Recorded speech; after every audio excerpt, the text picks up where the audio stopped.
તો વલસાડના ઉમરગામમાં મામલતદારના આપઘાત કેસ પર કોંગ્રેસે પણ પ્રતિક્રિયા આપી છે। પ્રદેશ કોંગ્રેસ પ્રમુખ અમિત ચાવડાનો ભાજપ પર ગંભીર આક્ષેપ। ભાજપના નેતાઓના પ્રેશરને કારણે ચૂંટણી અધિકારીએ આપઘાત કરી લીધો છે। ભાજપ અધિકારીઓનો દુરુપયોગ કરી રહી છે।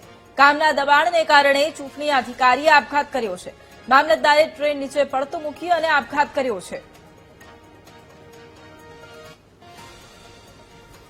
એક ઉમેદવારી ફોર્મ રદ કરાવવા માટે ભારતીય જનતા પાર્ટીના અધિકારીઓ નેતાઓ એટલું બધું દબાણ કર્યું કે ચૂંટણી અધિકારીએ આત્મહત્યા કરવી પડી।